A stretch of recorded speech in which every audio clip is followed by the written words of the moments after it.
कैसा हो, हमारा सांसद कैसा हो। प्रियंका गांधी जिंदाबाद, प्रियंका गांधी जिंदाबाद, प्रियंका गांधी जिंदाबाद, प्रियंका गांधी जिंदाबाद, प्रियंका गांधी जिंदाबाद, राहुल गांधी जिंदाबाद, मल्लिकार्जुन खड़गे साहब जिंदाबाद, कांग्रेस पार्टी जिंदाबाद।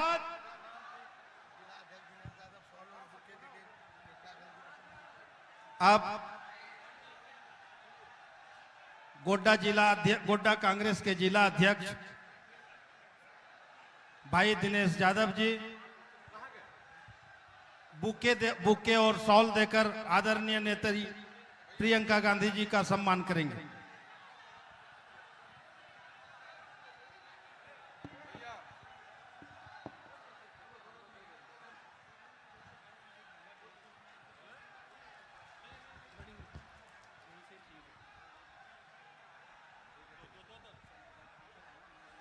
अब महागामा विधायक दीपिका सिंह जी साल देकर श्रीमती प्रियंका गांधी जी का अभिवादन करेंगे। हमारे गोड्डा के लोकप्रिय प्रत्याशी पुड़ैयाहाट के विधायक प्रदीप यादव जी साल देके अभिवादन करेंगे। हमारे जामताड़ा के लोकप्रिय विधायक इरफान अंसारी जी श्रीमती प्रियंका जी का अभिनंदन कर रहे हैं। संजय यादव जी गोड्डा के पूर्व विधायक हमारे लोकप्रिय नेता श्रीमती प्रियंका गांधी जी का अभिनंदन कर रहे हैं। सुल्तान जी जो इस क्षेत्र के कोऑर्डिनेटर हैं वो मैडम का अभिनंदन कर रहे हैं। और अब मैं आपके क्षेत्र के जुझारू कर्मठ प्रत्याशी प्रदीप यादव जी से आग्रह करेंगे कि वहां मंच पे और हमारे मेहमान श्रीमती प्रियंका गांधी जी का अभिनंदन स्वागत करके अपनी बात को रखे। श्री प्रदीप यादव जी।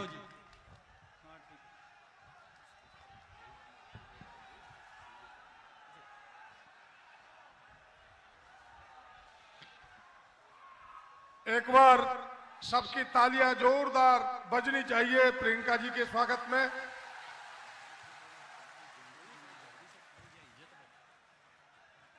आदरणीय देश के नेत्री, हम सबों की नेता श्रीमती प्रियंका गांधी जी, मीर साहब, राजेश ठाकुर जी, हमारे मंत्री बादल जी, इरफान अंसारी साहब, दीपिका जी, तमाम समस्त मंच, कांग्रेस, जेएमएम, आरजेडी के तमाम नेतागण, प्रिय संजय जी,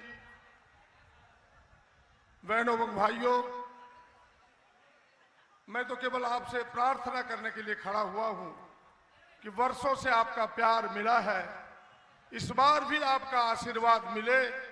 और बिल्कुल जिस तरह से लगातार 30 वर्षों से आपकी सेवा किया हूं, आप सब जानते हैं कि गोड्डा का मैं नेता नहीं, गोड्डा का मैं बेटा बन के सेवा किया हूं, आगे भी सेवा करता रहूंगा, यही प्रार्थना लेके आया हूं। आपकी लड़ाई, आपके हक और अधिकार की बात वर्षों से करता रहा हूं, झारखंड विधानसभा में करता रहा।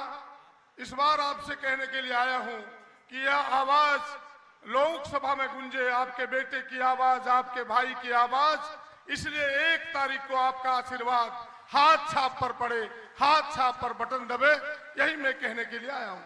कई मुद्दे हैं जिन मुद्दों पर चर्चा करेंगे, लेकिन मैं एक मुद्दे की चर्चा करना चाहता हूं। आप सब जानते हैं कि एक ऐसा सांसद 15 सालों से हमारे सर के ऊपर बैठा है जिसे गोड्डा से कोई मतलब नहीं है। 15 साल के गोड्डा में एक रात उसने नहीं बिताया। ऐसे लोगों को गोड्डा में सांसद रहने का क्या हक है? मैं आपसे प्रार्थना करता हूं, क्या गोड्डा इस बार जीतेगा कि गोड्डा के बाहर जीतेगा, फैसला आपको करना है।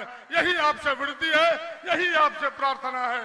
और मुझे विश्वास है कि गोड्डा के लोग इस बार गोड्डा के बेटा को आशीर्वाद देगा, गोड्डा के लोग इस बार गोड्डा के भाई को आशीर्वाद देगा, गोड्डा के लोग इस बार गोड्डा के अपने भतीजे को आशीर्वाद देकर अपनी सेवा कराएगा। और मैं आपको विश्वास दिलाता हूं कि आपके विश्वास में कभी दगा नहीं होगा, कभी खोटा नहीं होगा। जिस तरह पहले से सेवा किया है आगे भी करता रहूंगा। दिन हो या रात आपकी सेवा में हूं।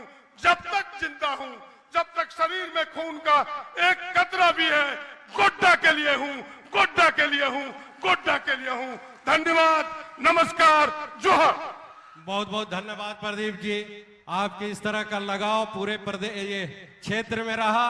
अब मैं झारखंड प्रदेश कांग्रेस कमेटी के सम्मानित अध्यक्ष राजेश ठाकुर जी से आग्रह करेंगे कि वो आए और अपनी बात को रखें। गोड्डा के इस पावन धरती पर बाबा बैद्यनाथ का इसी लोकसभा क्षेत्र में स्थान है, हम उनको प्रणाम करते हैं। और आज प्रदीप यादव जी के लिए जो ये जनसभा है उसमें हमारी नेता, हम सबों के लोकप्रिय नेता आदरणीय प्रियंका गांधी जी आई हैं। आप सबों को संबोधन करने के लिए, आप सबों को निवेदन करने के लिए, आप सबों को अनुरोध करने के लिए कि हम जो तैयारी कर रहे हैं उसको आपको अंजाम तक पहुंचाना है। उनका एक विश्वास है कि हमने जो झारखंड में अपना संगठन बनाया है उस संगठन के बदौलत हम लोग यहाँ जो 14 सीटों पे लड़ रहे हैं और जो हमने इंडिया गठबंधन बनाया है 14 की 14 सीटों पर जीतने का काम करेंगे। इसलिए आप सबों से बहुत ज्यादा कुछ नहीं कहते हुए आप सभी का मैं स्वागत करता हूं। तमाम जो मंच पर बैठे नेता हैं हमारे आदरणीय प्रियंका गांधी जी, आदरणीय हमारे प्रभारी गुलाम अहमद मीर साहब, हमारे नेता आदरणीय दीपिका पांडे सिंह जी, आदरणीय डॉक्टर इरफान अंसारी जी, राजद के नेता संजय यादव जी, हमारे राजेश रंजन जी, और जो जिनके लिए ये पूरे जनसभा है वैसे प्रदीप यादव जी, और जो इस मंच का बेहतरीन संचालन कर रहे हैं रविंदर सिंह जी, सुल्तान अहमद जी, सभी लोगों ने आप लोगों का हम स्वागत करते हैं। इन्हीं चंद शब्दों के साथ बाद आप सबों का धन्यवाद। बहुत बहुत धन्यवाद अध्यक्ष जी। आप जिनके इंतजार में हम लोग घंटों बैठे रहे, इस बारिश में भीग के भी आपकी यहाँ पर उपस्थिति मजबूती के साथ रही, हम उनका आमंत्रण स्वीकार करें। सबसे पहले आप हाथ उठाएं और एक बार मेरे साथ नारा लगाएं, प्रियंका गांधी, प्रियंका गांधी, मल्लिकार्जुन खड़गे, राहुल गांधी। अब मैं अपने नेता श्रीमती प्रियंका गांधी जी से आग्रह करेंगे कि वो आए और अपनी बात को रखें। भाइयों और बहनों, मैंने सुना आज यहाँ बहुत जोर से बारिश हुई थी, फिर भी आप यहाँ बैठे हैं, मंच जल्दी जल्दी सुबह फिर से बनवाया, इसके लिए मैं आपकी बहुत बहुत आभारी हूँ। धन्यवाद। श्री गुलाम अहमद मीर जी, श्री राजेश ठाकुर जी, श्री प्रदीप यादव जी, श्रीमती दीपिका पांडे जी, श्री बादल पत्रलेख जी, श्री इरफान अंसारी जी, श्री सुरेश पासवान जी, श्री दिनेश यादव जी, मंच पर आसीन सभी नेतागण, सभी कांग्रेस के पदाधिकारी, सभी मेरे कार्यकर्ता भाइयों और बहनों का भी इस सभा में बहुत बहुत स्वागत, और आप सबका बहुत बहुत स्वागत इस सभा में। जोहार झारखंड, बाबा बैद्यनाथ जी की जय, बाबा वासुकीनाथ जी की जय। यहाँ से जो ये क्षेत्र है, यहाँ से मेरे परिवार का पुराना रिश्ता है। आपने भी सुना होगा पंडित नेहरू जी की समय से, जब मोतिया डुमरिया गांव के एक कार्यकर्ता ने अपनी बेटी की शादी के लिए बुलाया था, तो आपने एक कहानी सुनी होगी। सुनी है? क्या सुना है? कि पंडित जी को बुलाया था अपनी बेटी की शादी में। उस समय बहुत दिन लगते थे पत्र को पहुंचने में, तो पता नहीं वो पत्र पहुंचा था कि नहीं, लेकिन ऊपर से एक हवाई जहाज जा रहा था, तो सबने सोचा शायद पंडित जी आ रहे हैं। उस समय शायद पंडित जी नहीं आए, लेकिन आज मैं आ गई हूं उनकी जगह में। बहुत सालों बाद इंदिरा जी के दिल में बाबा वैद्यनाथ जी के लिए बहुत श्रद्धा थी और आपके पूरे समुदाय के लिए बहुत श्रद्धा थी। मुझे याद है जब मैं छोटी थी तो एक बार मेरे माता पिता 10-15 दिन के लिए बाहर चले गए थे कहीं घूमने, तो मैं अपनी दादी जी के कमरे में सोती थी और रोज रात को वो मुझे सुलाने से पहले कहानी सुनाती थी। और उनकी एक सबसे उनको जो पसंद थी वो किताब थी, एक आदिवासी मछुआरे की कहानी थी। और हमको हर रोज रात को मुझे वो कहानी सुनाती थी और सुनाते सुनाते मुझे आपकी संस्कृति के बारे में सिखाती थी। कहती थी कि किस तरह से आप पेड़ों के पौधों की एकदम अच्छी तरह से आप किस तरह से देखभाल करते हैं। बताती थी कि कैसे आपकी संस्कृति में जंगलों और नहरों और नदियों का आदर होता है। बताती थी कि कैसे आप जिस तरह पूजते हैं पूरी प्रकृति को और जिस तरह से आप प्रकृति को कभी खराब नहीं करते, हमेशा उसका देखभाल उसका रखवाला करते हैं, ये समझाती थी। और मुझे लगता था उस समय जब मैं छोटी थी कि उनके दिल में आपके प्रति बहुत ही श्रद्धा थी। बड़ी हुई तो समझ में आई और भी बातें, और देखा कि दादी जी जो भी जब आदिवासी क्षेत्रों में जाती थी, जो भी आप लोग देते थे उन्हें, कोई एक टोकरा देता था, कोई कुछ हाथों से बना के आपकी हस्तकला से कुछ सुंदर सा बना के देता था, सारी चीजें वो अच्छी तरह से सजा के अपने घर में रखती थी। आज भी उनका घर एक म्यूजियम बना है। आज भी अगर उस घर में जाएं तो आपको उनके कमरे में बहुत सारी ऐसी चीजें आपको दिखेंगी जिससे आपको पता चलेगा कि कितनी श्रद्धा थी उनके दिल में आपके लिए। तो उन्होंने बचपन में हमें ये सब चीजें सिखाई, लेकिन इसके साथ साथ ये जो उनकी श्रद्धा थी पूरे आदिवासी समाज के लिए, वो श्रद्धा कांग्रेस पार्टी की नीतियों में भी आपको प्रकट होती है, वो दिखती है। तो इंदिरा जी ने जल, जंगल और जमीन का अधिकार आपको मजबूत तरह से दिया। जमीन के पट्टे और जंगल पे जो अधिकार हैं उन्होंने ही मजबूत बनाए। आपका तो वैसे भी जो इतिहास है उस पर आपको बहुत गर्व होना चाहिए, पूरा देश का गौरव है। सिद्धो कान्हू, चांद बैरो जी और तिलका मांझी जैसे महान नेता यहीं से उभरे हैं। मैं उन सभी आदिवासी नायकों को प्रणाम करती हूं और आपका इतिहास जो है उससे प्रेरणा लेती हूं। हमारी जो नीतियां हैं कांग्रेस पार्टी की, वो हमेशा आपको मजबूत बनाने वाली नीतियां रही हैं। लेकिन आज जो देश में सरकार है भाजपा की, वो ठीक तरह से ना आपको पहचानती है और ना आपके लिए ठीक नीतियां बनाती है। आपने देखा होगा कि आज क्या हो रहा है देश में। आपके मुख्यमंत्री जी चुनाव से पहले ही जेल में डाल दिए जाते हैं। क्यों? फर्जी बयानों पे, फर्जी मुकदमों पे उन पे ऐसा केस डाला है जो सच हो ही नहीं सकता। फिर भी भाजपा की सरकार ने उनको जेल में डाल दिया और पूरा चुनाव आपको उनके बिना लड़ना पड़ रहा है। लेकिन एक बात है, वो शायद ठीक से आपके समाज को समझ नहीं पाए।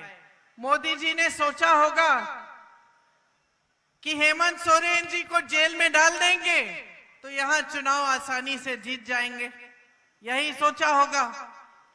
लेकिन आपका समाज, आदिवासी शक्ति इतनी मजबूत है, आप में इतना गर्व है, आप में इतनी शक्ति है कि आज देखिए कल्पना जी हेमंत जी की लड़ाई लड़ रही हैं, शेरनी की तरह अभी आने वाली हैं, शेरनी की तरह सब मुसीबतों का सामना करते हुए वो उभर गई हैं और आगे आई हैं। आपके बीच हर जगह जाकर हेमंत जी की बात पहुंचा रही हैं और हमारे जो पूरे इंडिया गठबंधन के प्रोग्राम हैं उनके बारे में बता रही हैं। मैं उनको अपनी छोटी बहन मानती हूं और नारी शक्ति की प्रतीक मानती हूं। जब जब मैं उनको देखती हूं मुझे बहुत खुशी होती है, मुझे बहुत गर्व होता है। सोचिए, आज तक उन्होंने राजनीति नहीं की थी, आज तक बच्चों का देखभाल कर रही थी घर पे। अचानक उनके पति को जेल में डाला जाता है, घबराती नहीं है, हिम्मत नहीं हारती, घर पे बैठ के रोती नहीं है, उठ के अपने पति की लड़ाई, अपनी समाज की लड़ाई आगे बढ़ाती हैं और हिम्मत से लड़ रही हैं। तो आप सबको बहुत गर्व होना चाहिए कि आपके आदिवासी समाज की शक्ति आज उनमें दिख रही है। देखिए आज देश के क्या हालात हैं। एक ऐसी सरकार है देश में जो आपका आदर नहीं करती। इसका मिसाल यही है कि आपके मुख्यमंत्री जी को चुनाव से एकदम पहले उन्होंने जेल में डाल दिया है।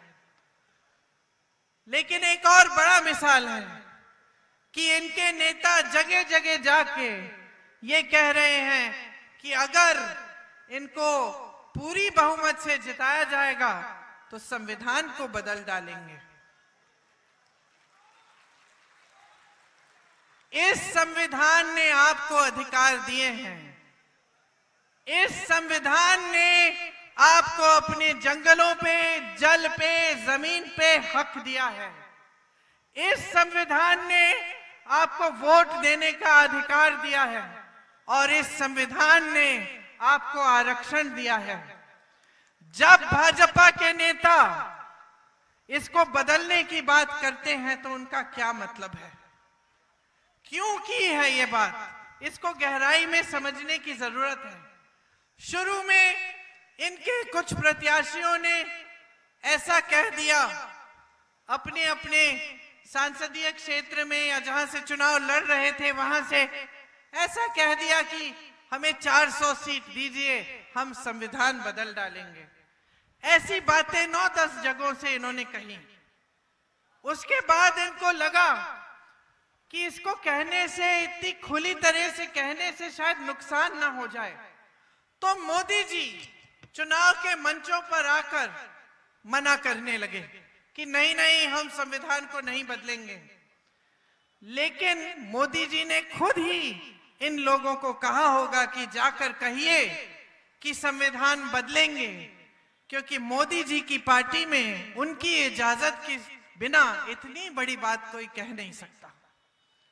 तो पहले इन्होंने भेजा लोगों को कि ये बात फैला दो, फिर डर लगने लग गया कि जनता हमारे खिलाफ हो जाएगी क्योंकि इसमें आरक्षण की बात है, तो फिर बात पलटने लग गए। लेकिन हमने बहुत बार देखा है पिछले 10 सालों में कि जो जो बातें इन्होंने की है, इस तरह से जिनका शुरुआत इन्होंने किया है कि किसी से कहलवा दिया और पहले मना कर दिया कि हम नहीं करेंगे, और फिर जब इनको बहुमत मिल जाती है, सत्ता मिल जाती है, तो वही काम करने निकलते हैं। तो हमें भरोसा नहीं है भाइयों और बहनों, इनकी बातों पे कोई भरोसा नहीं है। इनकी बातें आज बहुत हल्की हो चुकी हैं। अगर ये सत्ता में आएंगे तो ये संविधान को बदल डालेंगे, ये आपके आरक्षणों को कमजोर करेंगे, आपके अधिकारों को कमजोर करेंगे, इसका हमें पूरा यकीन है। क्योंकि 10 सालों में इन्होंने लोकतंत्र को हर तरह से कमजोर करने की कोशिश की है। कैसे? इन्होंने संसद को कमजोर किया। जहां पहले जब कानून बनते थे तो सबकी चर्चा होती थी, विपक्ष के दल के साथ चर्चा होती थी, बहस होती थी, वो सारे तमाम बहस बंद कर दिए। इन्होंने अपने पूरे विपक्ष पर बहुत जोरदार आक्रमण किया। यहां आपने देखा हेमंत सोरेन जी को जेल में डाल दिया, उनपे मुकदमे डाल दिए। राहुल गांधी जी पे कई प्रदेशों में अलग अलग मुकदमे डाले गए। उनको संसद से निकाल दिया गया, उनको अपने घर से भी निकाल दिया गया। दिल्ली के मुख्यमंत्री जी को भी जेल में डाल दिया गया, उन पर भी मुकदमे डाले गए और कांग्रेस पार्टी के खातों को भी बंद कर दिया।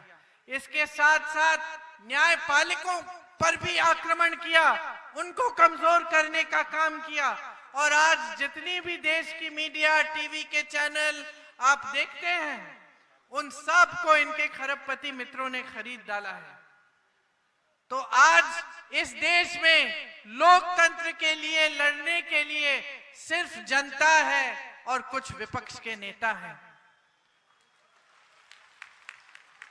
हम आपकी लड़ाई लड़ रहे हैं, कुछ भी हो जाएगा, हम इनको संविधान बदलने नहीं देंगे, आपके आरक्षणों को कमजोर नहीं होने देंगे, आपके अधिकारों को कमजोर नहीं होने देंगे। इंदिरा गांधी से लेकर आज तक हमारे सारे नेताओं ने आपको मजबूत करने का काम किया है। आपकी संस्कृति को बचाने की लड़ाई हमारी लड़ाई है, हम इस लड़ाई को लड़ेंगे। कल्पना जी आ गई हैं।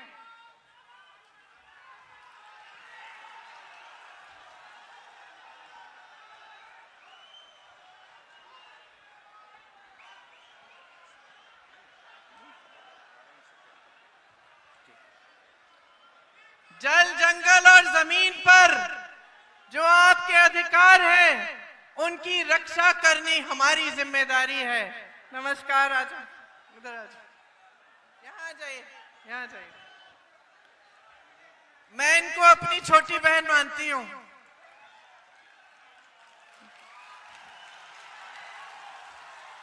सब नेताओं से मुझे सबसे ज्यादा पसंद कल्पना जी हैं।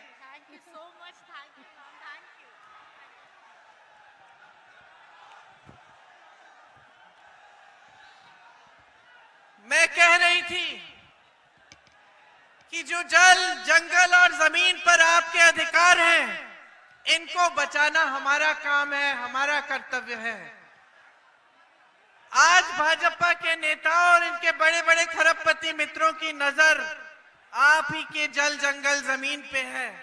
एसपीटी और सीएनटी एक्ट के साथ छेड़छाड़ करने की इच्छा है।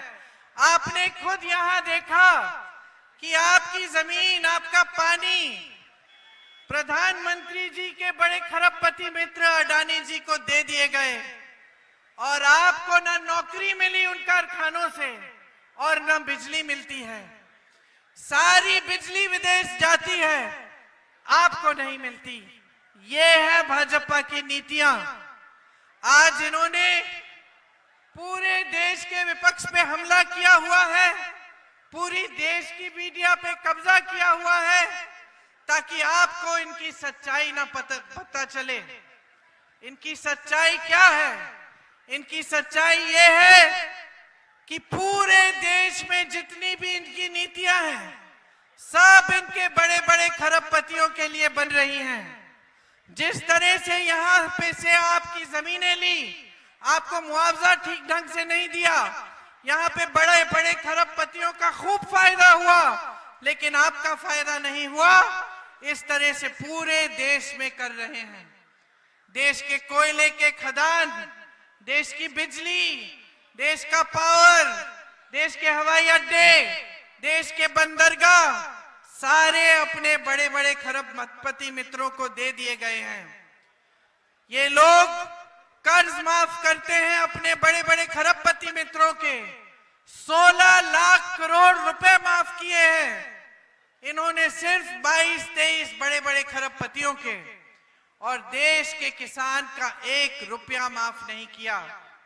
आज देश का गरीब, देश का किसान, देश की पूरी मिडिल क्लास महंगाई से जूझ रही है। आज किसान खेती करने जाता है तो खेती के हर सामान पे जीएसटी लगता है, हर सामान महंगा हो गया है। खेती से कमाई नहीं हो पाती, कर्ज लेना पड़ता है, नुकसान होता है, बारिश आती है, ओले पड़ते हैं, बाढ़ आती है तो मुआवजा तक समय पे नहीं मिलता। आपकी उपज का सही दाम भी नहीं मिलता। ये परिस्थितियां बन गई हैं कि तमाम देश में तमाम किसान कर्ज लेकर न चुकाने पाने से आत्महत्या कर लेते हैं। कर्ज चुकाने की कोशिश करते हैं, नहीं कर पाते। आज किसान को अपनी बेटी की शादी करानी हो, अपने बच्चे को पढ़ाना हो तो कर्ज लेना पड़ता है। खेती में नुकसान हो गया तो नई खेती करने के लिए कर्ज लेना पड़ता है। खाद समय पे नहीं मिलता, पेट्रोल डीजल महंगा हो गया है, हर चीज महंगाई से दबी हुई है, कमाना मुश्किल हो गया है। इसी तरह से मेरी बहनें आज दुकान जाती हैं तो आधी चीजें खरीद नहीं पाती। घर पे कोई बीमार पड़ जाता है या कुछ नुकसान हो जाता है किसी वजह से, 2-3 दिहाड़ियां नहीं मिलती तो कोई भूखा रह जाता है घर पे। और आदिवासी समाज के लिए तो और भी मुश्किलें बढ़ गई हैं। आपके लिए महंगाई एक बहुत बड़ा बोझ बन गई है। आप इसका सामना कर नहीं पा रहे हैं। अगले दिन को किस तरह से आप निकालेंगे, किस तरह से आप अपने जीवन का सामना करेंगे, इसके बारे में मोदी जी और उनके बड़े बड़े नेताओं को कुछ नहीं मालूम। यहाँ के जो प्रत्याशी हैं वो बाहर के हैं, दिल्ली में ही रहते हैं हमेशा पूरे समय। जो भाजपा के प्रत्याशी हैं, दिल्ली में एक बड़ा होटल है ताज होटल, उसी के चेंबर में रहते हैं हमेशा।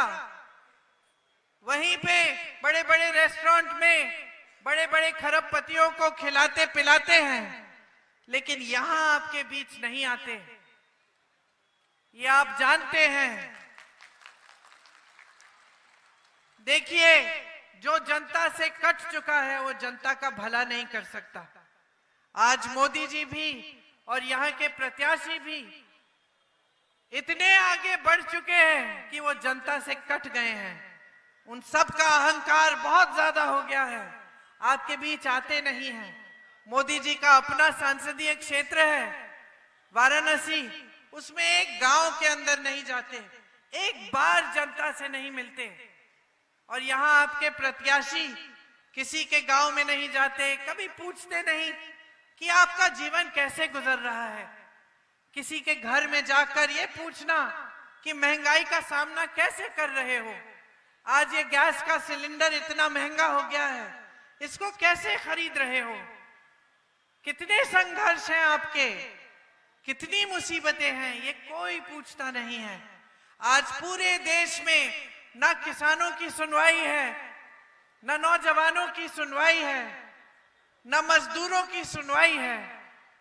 मजदूरों का शोषण हो रहा है, नौजवानों के लिए रोजगार के लिए कोई स्कीम नहीं है, भयंकर बेरोजगारी है देश में। मोदी जी के 10 सालों के राज में 45 सालों में सबसे ज्यादा बेरोजगारी है। 70 करोड़ नौजवान आज हमारे देश में बेरोजगार हैं। आप बताइए, जितने नौजवान यहाँ खड़े हैं हाथ उठाइए, सब शिक्षित हो कि नहीं, पढ़ाई लिखाई की है? सारे शिक्षित हो, क्योंकि आज कोई ऐसा परिवार नहीं है, चाहे जितना भी पिछड़ा, जितना भी गरीब न हो, जो अपने बच्चों को पढ़ाता नहीं है। लोग कर्ज लेंगे, कर्ज उठाएंगे, मेहनत करेंगे, 2-2, 3-3 परिवार के सदस्य काम करेंगे, नौकरी ढूंढेंगे, मजदूरी करेंगे, लेकिन अपने बच्चों को जरूर पढ़ाएंगे। तो आज तमाम जनता शिक्षित है, किसी ने बीटेक की है, किसी ने बीएससी की है, किसी ने एमएससी की है, लेकिन किसी को रोजगार नहीं मिलता, क्योंकि जहां जहां से रोजगार बनते थे वो सारे साधन मोदी जी की नीतियों से खत्म होने जा रहे हैं। आपने खुद ही देखा, यहां अडानी जी आए, आपकी जमीन ली, आपको रोजगार मिला? आपको रोजगार नहीं मिला। जो बड़े बड़े सरकारी कारखाने थे जिससे आपको स्थायी रोजगार मिलता था, वो तमाम अपने बड़े बड़े खरबपति दोस्तों को सौंप दिए हैं इन्होंने। उनकी जितनी भी सब्सिडरीज है उनको दे दिया है खरबपतियों को। जैसे मैंने आपको कहा, सारे बंदरगाह, खदान सब इन बड़े बड़े खरबपतियों को दे दिए हैं। रोजगार कहां से आएगा? खेती किसानी से आता था। आज खेती किसानी में खुद कमा नहीं पा रहा है कोई, तो रोजगार क्या देगा? एक समय में छोटे कारोबारों से भी आता था, जो आप अपना बिजनेस शुरू करते थे, कोई मैन्युफैक्चरिंग का यूनिट, कोई छोटी मोटी दुकान या कोई अपना छोटा कारोबार। लेकिन नोटबंदी के चलते, जीएसटी के चलते छोटे बिजनेस के लोगों की पूरी तरह से इन्होंने कमर तोड़ दी। तो छोटे बिजनेस भी कमा नहीं पाते, तो वो भी रोजगार नहीं दिलवा रहे हैं। और जहां तक इनकी रोजगार की स्कीम है, तो ये अग्निवीर जैसी स्कीम लाते हैं। आप सब मेहनत करते थे, यहाँ के नौजवान, कि हम सेना में भर्ती होंगे, देश के लिए शहीद होने की इच्छा थी, लेकिन अपने माँ बाप का देखभाल, अपने परिवार की परवरिश, अपने परिवार के लिए एक स्थायी रोजगार लेने की भी इच्छा थी। आप सबने परिश्रम किया। मोदी जी की सरकार ने क्या किया? अग्निवीर ले आए, बोला कि 4 साल बाद सेना में भर्ती हो जाओ, 4 साल बाद घर आ जाओ, फिर से नौकरी ढूंढना शुरू करो। तो आज नौजवान सोचता है कि मैं क्यों करूं इतना परिश्रम, जब 4 साल बाद घर लौट जाऊंगा फिर से मैं बेरोजगार हो जाऊंगा, कोई स्थायी नौकरी नहीं। कल को मैं शहीद भी हो गया तो मुझे पूरी तरह से शहीद का दर्जा नहीं मिलेगा, शहीद का पेंशन भी नहीं मिलेगा। सरकारी कर्मचारियों को देखिए, आज पुराना पेंशन सिर्फ और सिर्फ कांग्रेस के प्रदेशों में मिल रहा है। जहां जहां भाजपा है वहां पुराना पेंशन नहीं मिलता, नया पेंशन है। तो लोग सालों के लिए आजीवन सरकारी नौकरी करते हैं, ये सोच के कि जब हम बुढ़े होंगे, जब हम रिटायर होंगे, तो कोई साधन होगा, हमें थोड़े थोड़े पैसे हर महीने मिलेंगे। आज उन पैसों पर भी आपका अधिकार खत्म कर दिया है। तो इस सरकार ने पूरी तरह से जनता को कमजोर करने का काम किया है। ऐसी ऐसी नीतियां लाए हैं जिनसे आपकी कमर टूट रही है, जिनसे महंगाई बढ़ रही है, बेरोजगारी बढ़ रही है, और आपकी कहीं पे कोई सुनवाई नहीं है। आज कांग्रेस पार्टी आपको ये गारंटी दे रही है कि किसानों के लिए हम कर्ज माफी के लिए एक स्थायी आयोग बनाएंगे। जब जब आपको कर्ज का संकट होगा, आप उस आयोग से राहत मांग सकेंगे। आपके खेतों पर जब नुकसान होगा तो 30 दिन के अंदर अंदर उसका पूरा मुआवजा आपको मिलेगा, भुगतान आपको मिलेगा। खेती के सारे सामानों से जीएसटी को हटाया जाएगा, उनको सस्ता किया जाएगा। आज आपको सही दाम नहीं मिलता उपज का, हम आपको सही दाम दिलवाएंगे, ये कानून बनाएंगे। ये आपका कानूनी अधिकार बन जाएगा कि आपको उपज के लिए न्यूनतम समर्थन मूल्य मिलना है। और जो आपकी यहाँ की उपज है, जो आपकी कुछ ऐसी उपज है जो यहाँ आपके जंगल के इलाकों में होती है, उन उपजों के लिए भी हम न्यूनतम समर्थन मूल्य दिलवाएंगे। SC ST का सब प्लान हम लागू करेंगे, और जितने इन्होंने संशोधन किए हैं उन संशोधनों को हम ठीक करेंगे। और जिस तरह से इन्होंने आपके समुदाय, आपके समाज पर लगातार आक्रमण किया है, उस आक्रमण को हम रोकेंगे। आज पूरे देश भर में श्रमिकों का शोषण होता है। हम एक कानून लाएंगे कि पूरे देश भर में प्रतिदिन 400 रुपए से कम मजदूरी नहीं दे पाएगा कोई भी ठेकेदार हो, वो इससे कम मजदूरी नहीं दे पाएगा। जैसे हमने गांव में मनरेगा लागू किया था, आपको मालूम होगा कि गांव में मनरेगा लाने वाली कांग्रेस पार्टी थी। ये 100 दिन का जो रोजगार का आपको अधिकार मिला हर गांव में, ये कांग्रेस अधिकार लाई आपके लिए। इसी तरह से हम शहरों में भी मनरेगा लाएंगे कि शहरों में भी 100 दिन का आपको अधिकार होगा कि आपको रोजगार मिलना ही मिलना है। आपको याद होगा कि मोदी जी ने मनरेगा के खिलाफ संसद में भाषण दिया था। वो मनरेगा को बंद करना चाह रहे थे। फिर पता चला कि जनता को ये बात ठीक नहीं लगेगी, तो इन्होंने आस्ते आस्ते अपने पूरे कार्यकाल में मनरेगा को कमजोर बनाया है। कांग्रेस के जमाने में आपको मनरेगा के पूरे पैसे मिलते थे, आजकल आपको नहीं मिलते, क्योंकि इन्होंने अपने मनरेगा में अपनी राशि डालना कम कर दिया है।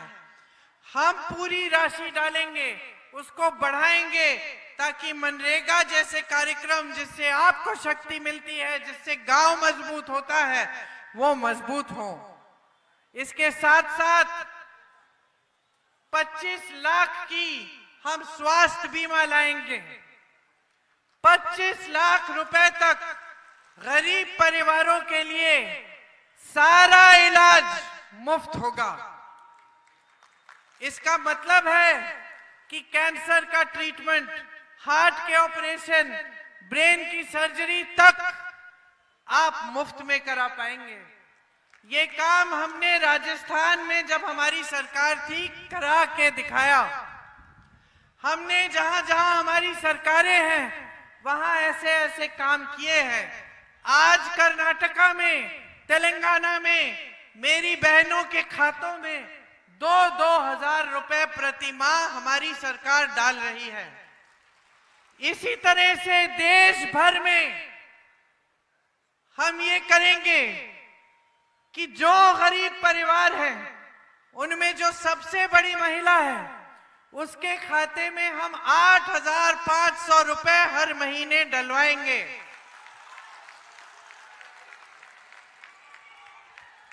इससे 1 लाख रुपए हर साल हर गरीब परिवार में पहुंच जाएंगे, डायरेक्ट सरकार की तरफ से, ताकि आप महंगाई का सामना कर पाएं। महिलाओं को 50% सारी जो सरकारी रोजगार है महिलाओं को मिलेंगे। इसके साथ साथ आशा बहुएं, आंगनवाड़ी, मिड डे मील वाली बहनों का हम मानदेय बढ़ाएंगे। मेरे नौजवान साथी यहां खड़े हो, मैंने कहा आप सब शिक्षित हो, लेकिन आपको रोजगार नहीं मिलता। हम एक स्कीम लाना चाहते हैं जिससे जो नौजवान स्नातक पास है उसको एक अप्रेंटिसशिप के प्रोग्राम में डाला जाएगा, जिससे बड़े बड़े सरकारी कारखानों में उसको 1 लाख रुपए सालाना नौकरी मिल जाएगी। उस नौकरी से उसका हुनर बढ़ेगा और वो 1 लाख रुपए कमा पाएगा, और कमाते कमाते वो सीखेगा भी, ताकि बाद में उसको एक स्थायी नौकरी मिल पाए। ये हमारी गारंटी है आपके लिए। हम पेपर लीक के खिलाफ एक सख्त से सख्त कानून लाएंगे, क्योंकि आजकल आप त्रस्त हैं। आप पेपर देते हैं, पेपर लीक होता है, आपकी नौकरी नहीं, नियुक्ति नहीं होती, आपके रिजल्ट नहीं आते, आप ठहरते हैं, पूरी जिंदगी निकल जाती है, जवानी निकल जाती है, लेकिन पेपर बार बार देना पड़ता है, नौकरियां नहीं मिलती। इसीलिए पेपर लीक के खिलाफ एक सख्त कानून लाएंगे, जिससे जो अधिकारी पेपर लीक करने की कोशिश करे या मदद करे या कोई घोटाला करे, उस पर सख्त से सख्त कार्रवाई होगी। आज मोदी जी की सरकार में 30 लाख रोजगार खाली हैं, पद खाली हैं, उन्होंने भरे नहीं हैं। हमारी गारंटी है कि हमारी सरकार के आते ही हम ये 30 लाख के 30 लाख पद भरेंगे, आपको ये रोजगार मिलेंगे। हमारी सबसे बड़ी नीति यही है कि हम देश की जो संपत्ति है वो वापस आपके हाथों में, आपके जेबों में डालना चाहते हैं। आज जो काम मोदी जी ने किया है कि देश की सारी संपत्ति बड़े बड़े खरबपतियों को मिल रही है और देश का जो आम आदमी है, जो गरीब है, जो मिडिल क्लास है, वो पिस रहा है इनकी नीतियों से। इसको हम बंद करेंगे। ये उनका जो काम है, जो इन्होंने शुरू किया है, जिसका आपके सामने प्रचार नहीं होता, क्योंकि पूरी टीवी के जो जितने भी चैनल हैं सिर्फ ये प्रचार कर रहे हैं कि देश बहुत आगे बढ़ गया है मोदी जी के राज में। 10 सालों में मोदी जी ने जाने क्या क्या कर डाला कि देश इतना आगे बढ़ गया है। जो 70 सालों में नहीं किया वो मोदी जी ने 10 सालों में किया है। तो मैं आपसे पूछना चाहती हूं कि अगर ये प्रचार जो आप हर रोज टीवी पे देखते हैं और बड़े बड़े होर्डिंग्स पे देखते हैं, अगर ये सच्चाई है तो ये सच्चाई आपके जीवन में क्यों नहीं दिख रही? ये 140 करोड़ भारत की जनता के जीवन में ये सच्चाई आज तक उतरी क्यों नहीं है? आज तक आप बेरोजगार क्यों हैं? बेरोजगारी बढ़ क्यों रही है? महंगाई इतनी बड़ी क्यों है? आप अपने बच्चों को पढ़ाने लिखाने में इतना संघर्ष क्यों कर रहे हैं? आपको खेती से आपकी कमाई क्यों नहीं हो रही है? अगर ये सारी बातें सच हैं जो मोदी जी और इनके बड़े बड़े भाजपा के नेता आपको बताते हैं, तो ये सच्चाई आपके जीवन में दिखनी चाहिए कि नहीं? दिखनी चाहिए ना? तो आपके जीवन में सबसे पहले तरक्की आनी चाहिए। आप तो देश की जनता हैं, लेकिन आपके जीवन में तरक्की आ नहीं रही है। उधर अडानी जी, अंबानी जी और सारे खरबपतियों के जीवन में तरक्की आ रही है। इनके हजारों लाखों करोड़ रुपए है और हजारों लाखों करोड़ सरकार इनको दे रही है और इनसे कमवा रही है। आपके यहां 1000, 2000, 5000 रुपए कमाना मुश्किल हो गया है। घर में बच्चों को खिलाना मुश्किल हो गया है।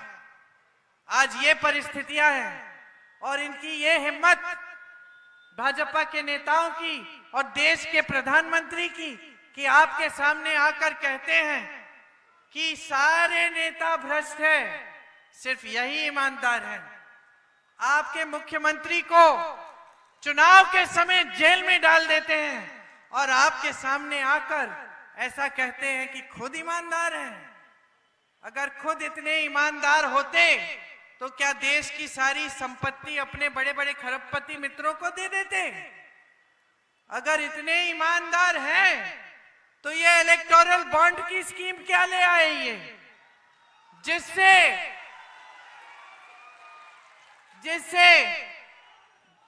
जिससे इन्होंने तय किया पहली बार देश के इतिहास में कि जो भी राजनीतिक दलों को चंदा देगा उसका नाम गुप्त रहेगा। ये ईमानदार लोग करते हैं। अरे अगर आप ईमानदार हैं, आपको किसी से चंदा लेना है, सबके सामने लेंगे कि छुप के अपने कमरे में बंद लेंगे? सबके सामने लेंगे ना, कि आप कह देंगे कि भाई ये लिस्ट जो है गुप्त होनी चाहिए। तो मोदी जी ने ये गुप्त वाली स्कीम क्यों बनाई? क्योंकि वो ईमानदार नहीं है। सच्चाई ये है कि मोदी जी ने इस इलेक्टोरल बॉन्ड की स्कीम के द्वारा ऐसे लोगों से चंदा लिया है जिन पे मोदी जी ने छापा लगवाया था। उन पे छापा लगवाया, चंदा लिया, छापे बंद। उन पे मुकदमे लगाए, चंदा लिया, मुकदमे ठंडे बस्ते में। समझ रहे हैं? किस किस से चंदा लिया? गुजरात में मोरबी का जो पुल बना, जो बह गया, 100 लोग उसमें बह गए पानी में, उस पुल बनाने वाले से गुप्त लिस्ट में मोदी जी ने चंदा लिया। आप सबको वैक्सीन लगी, टीका लगा? हाथ ऊपर करो, किस किस को टीका लगा? मुझे भी लगा। लगाना नहीं चाह रही थी मैं, लेकिन लगा, 2 बार लगा। आपको भी 2 बार लगा, 4 बार लगा लिए। वाह वाह, बहुत अच्छे। 4 बार टीका लगाए आप। आज पता चल रहा है कि उस टीके में कुछ ऐसी चीज है जिससे कई लोगों का रिएक्शन हो जाता है। कई नौजवान लोग जो बिल्कुल सेहतमंद थे ऐसे ही गिर के मर गए। कोई जिम कर रहा है, कोई खेती कर रहा है, ऐसे ही वहीं के वहीं। और 15 लोगों ने विदेश में मुकदमा लगाया वैक्सीन की कंपनी पे।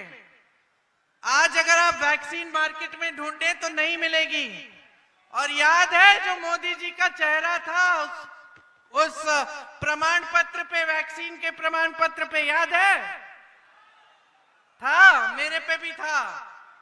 अब वो चेहरा नहीं दिखेगा प्रमाण पत्र पे, क्योंकि मोदी जी ने उस वैक्सीन बनाने वाली कंपनी से 52 करोड़ रुपए चंदा लिया। तो मोदी जी की ईमानदारी और भाजपा की ईमानदारी को गहराई से समझ लीजिए बहनों और भाइयों। इनकी जिम्मेदारी, इनकी ईमानदारी, इनकी सारी नीतियां सिर्फ अपने बड़े खरबपति मित्रों के प्रति है। आपके प्रति कोई जिम्मेदारी नहीं है। आपको टीके पे टीके लगवा लेंगे, उनसे टीके बनाने वालों से चंदा भी ले लेंगे, आपके प्रति उनको कोई जिम्मेदारी महसूस नहीं होती। गहराई से समझ लीजिए और ये तय करिए कि आपको कैसी सरकार चाहिए।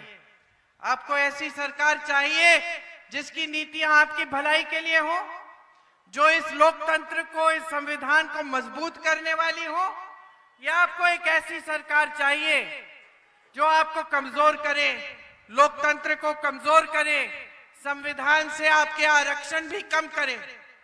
क्या चाहते हैं आप?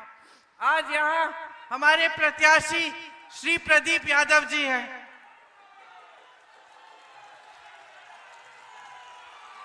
आपके अपने हैं,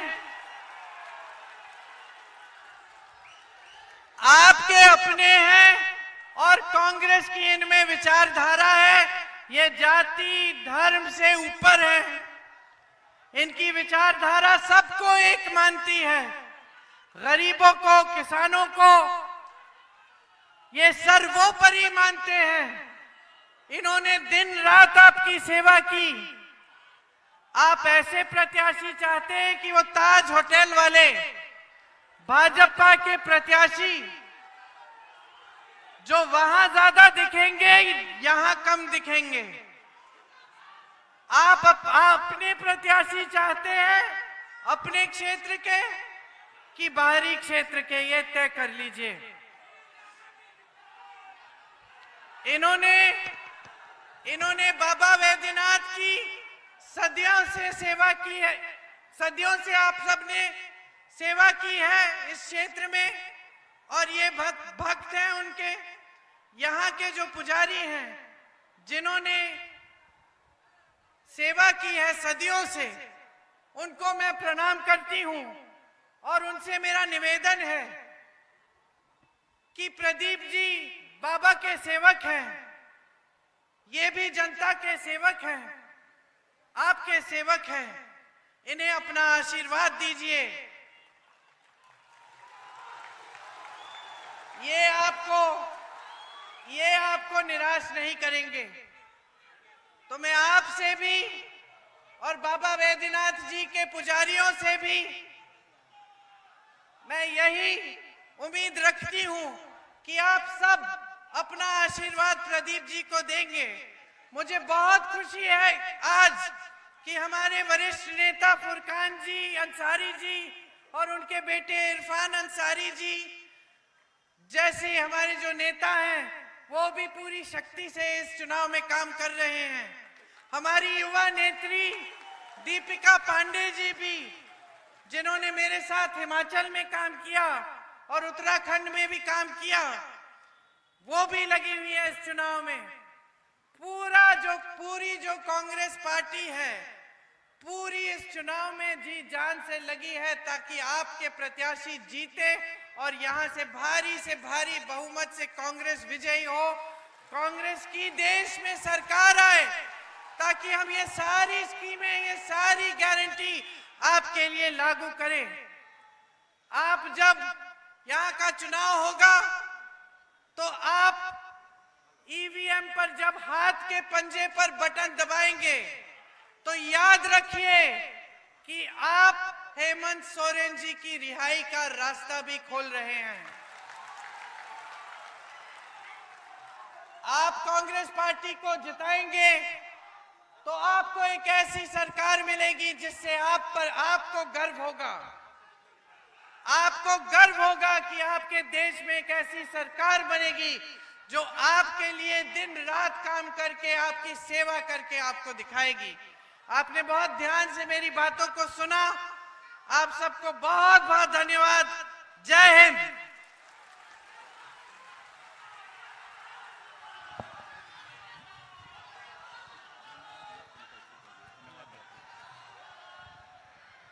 बहुत बहुत धन्यवाद हमारे लोकप्रिय नेता प्रियंका गांधी जी, जिन्होंने अपनी यशस्वी भाषण से हमारे स्थानीय प्रत्याशी को आपके बीच उनकी उपयोगिता और आपकी सेवा के लिए रखी। अब हम लोग के बीच में श्रीमती कल्पना सोरेन जी उपस्थित हुई। हम चाहेंगे कि वो धन्यवाद के साथ अपना संबोधन करें और आप लोगों के बीच में आए और अपनी बात को रखें।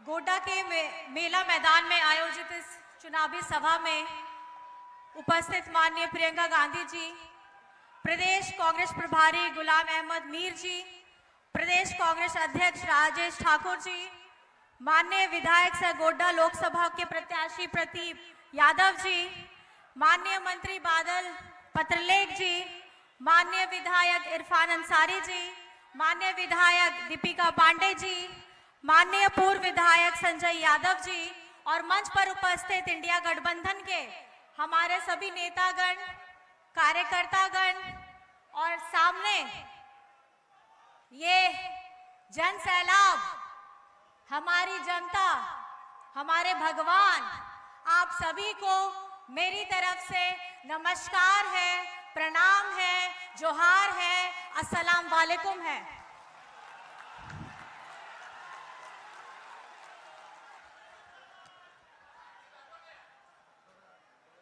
आपने अभी यहाँ जो ये चुनावी सभा में सबकी बातें सुनी हैं, मैं आपको ये आश्वस्त कराना चाहती हूँ, ये चुनाव जो अभी चल रहा है, मैं अपने हर मंच पे कहती हूँ कि ये चुनाव बीजेपी बनाम हमारी जनता का चल रहा है और हमारी ये जनता त्रस्त है और ये त्रस्त जनता के जो प्रत्याशी हैं, जो प्रतिनिधित्व कर रहे हैं इंडिया गठबंधन के, सिर्फ झारखंड में नहीं पूरे हिंदुस्तान में आप जितने प्रत्याशी और उम्मीदवार देखेंगे तो हमारी त्रस्त जनता का प्रतिनिधित्व करते हुए हमारे इंडिया गठबंधन के सारे प्रत्याशी खड़े हैं। आज आप लोग सबका भाषण सुनते हैं, सबकी बातें सुनते हैं, लेकिन सबकी बातों को सुनने से ज्यादा आपको इस बात पे महसूस करना होगा कि आपकी रोजमर्रा की जीवन क्या है, आपकी रोजमर्रा की तकलीफ क्या है, आप अपने घर में कितना पैसा बचा के लेके जाते हैं। महंगाई दर इतनी ऊंची है कि कितना भी कमा लीजिए घर में पहुंचते पहुंचते कम पड़ जाता है। एक ही घर से पुरुष भी हैं, महिलाएं भी हैं, सब अपना काम करते हैं, पूरी मेहनत के साथ काम करते हैं, लेकिन जितना आपको अपने हिस्से में आना चाहिए था वो आपके जेब में नहीं आता है। और ये जो चुनाव है, लोकसभा का चुनाव, ये 5 साल में सिर्फ एक बार आता है और हम इसे पूरे बढ़ चढ़ करके लोकतंत्र के पर्व के हिसाब से मनाते हैं, लेकिन 5 साल में आपके ऊपर क्या बीती है, ये हर एक इंसान, हर एक परिवार आपके ऊपर क्या गुजरी है, ये आपने सिर्फ महसूस किया है। लेकिन अब ये वक्त आ चुका है कि इंडिया गठबंधन जिस ताकत के साथ, जिस हौसले के साथ और जिस नीतियों के साथ, जिस मुद्दे के साथ हम आगे बढ़ रहे हैं, मुझे पूरा यकीन है कि हमारी जनता हमारे साथ है। आज बाबा डॉक्टर भीमराव अंबेडकर जी का संविधान खतरे में है, हमारा लोकतंत्र खतरे में है। और आपने ये देखा ही होगा, लोगों की बात सुनी भी होगी बीजेपी वालों की, ये तो कहते ही हैं कि हम आएंगे और आते ही हम संविधान बदल देंगे।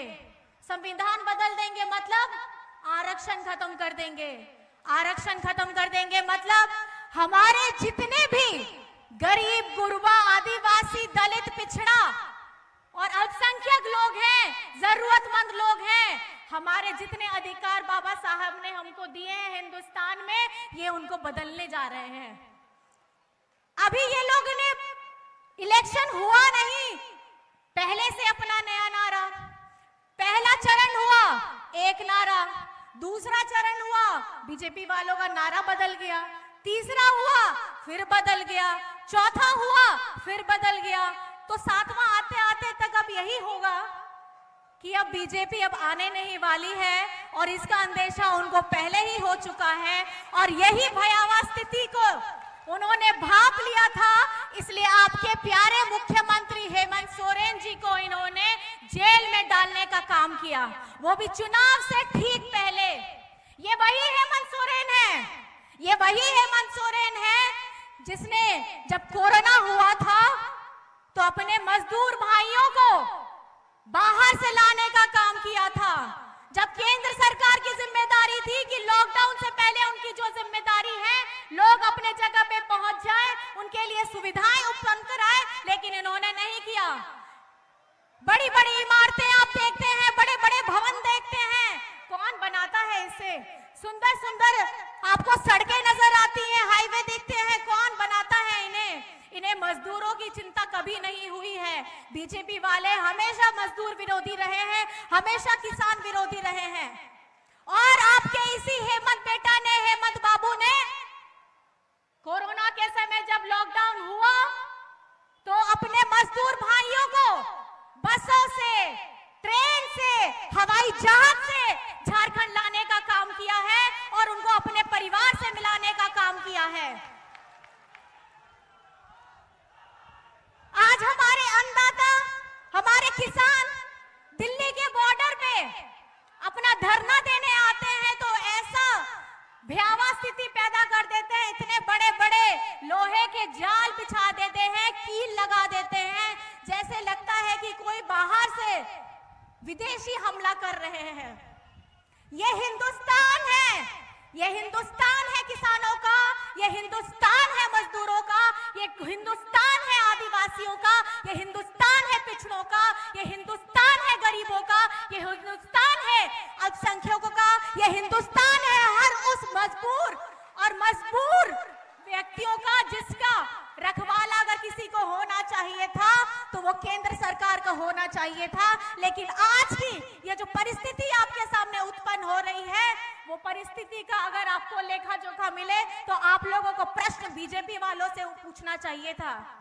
ये बीजेपी वाले लोग 2014 में जब इनको जनादेश मिला, इतने बड़े बड़े वादे करके आए कि किसानों की आय दुगनी करेंगे, 15 लाख खाते पे आएंगे, काला धन बाहर से आएगा, आपके खातों में 15 लाख आएंगे। मुझे तो लगता है कि बहुत लोग के अकाउंट में पैसे आ भी गए होंगे। आए आपके अकाउंट में पैसे? अरे देख लीजिए, आ गए होंगे। 10 साल पुरानी बात है, 10 साल पुरानी बात है, कुछ तो आया होगा। आया है? आप लोग हाँ बोल रहे हैं कि ना बोल रहे हैं? नहीं आया है।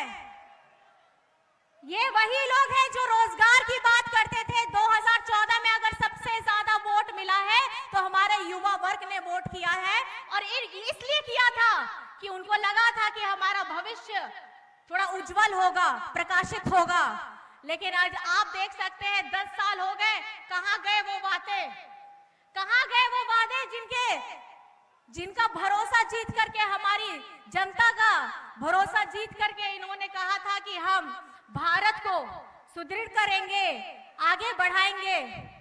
मुझे लगता है भ्रष्टाचार की बात ये लोग करते हैं, जितने बड़े बड़े ये लोग हम लोग के ऊपर में उंगलियां उठाते हैं, जितने दागीदार नेता हैं, सब आज बीजेपी में जाके बैठे हुए हैं। मैम ने जैसे कहा, प्रियंका मैम ने जैसे कहा कि जहां पे ईडी वाले वही जाते हैं, चंदा दे दो सब केस खत्म हो जाएगा।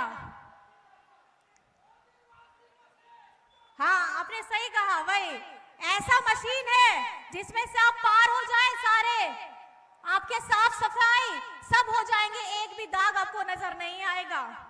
और आप लोगों ने तो सुना ही होगा, जितना ज्यादा बड़ा भ्रष्टाचारी इनकी पार्टी में जाके बन जाते हैं, उतने बड़े पदाधिकारी। लेकिन ये लोग अपनी बातें, अपनी उंगली हमारे ऊपर, इंडिया गठबंधन के ऊपर उठाते हैं, लेकिन भूल जाते हैं कि बाकी की उंगलियां आपके ऊपर ही जा रही होती है। और मैं ये कहना चाहती हूं हमारे यहाँ गोड्डा के लोगों को कि आप लोगों ने अभी वर्तमान में जो बीजेपी के उम्मीदवार हैं, उनका व्यक्तित्व तो देख ही लिया होगा। उनके इतने बड़बोलेपन हैं कि हमारे कांग्रेस की चाहे महिला विधायक हो, दीपिका पांडे जी हो, बादल पत्रलेख जी हो, इनके ऊपर में भी कैसे अपशब्द बातें करते हैं। और ये एक सभ्य समाज में ऐसे व्यक्ति को कभी भी इतने बड़े जगह में होना नहीं चाहिए। और इस बार ये चुनाव आप लोगों को करना है। जो व्यक्ति एक महिला का इज्जत नहीं कर सकता, जो व्यक्ति एक जनप्रतिनिधि का इज्जत नहीं कर सकता, तो आप बताइए कि एक आम जनता को वो किस नजर से देखेगा। ये आज आपको निर्धारित करना है कि इस बार का ये जो चुनाव होना है, हमारे इंडिया गठबंधन के प्रत्याशी बड़े भाई हैं प्रदीप भैया जी को आपको जिताना है। यहाँ 1 जून को मतदान होगा, क्रम संख्या 2। आपको भारी मतों में इनको विजयी बनाना है। क्योंकि मैं आपको कह देना चाहती हूं, अगर आप इनको, प्रदीप यादव जी को, बड़े भैया को अगर आप जिताइएगा, तो आप झारखंड के मुद्दों को जिताइएगा। ये वही विधायक है जो विधानसभा में जिनकी आवाज दमदार तरीके से गूंजती है, अपने झारखंडियों की आवाज दमदार तरीके से गूंजती है।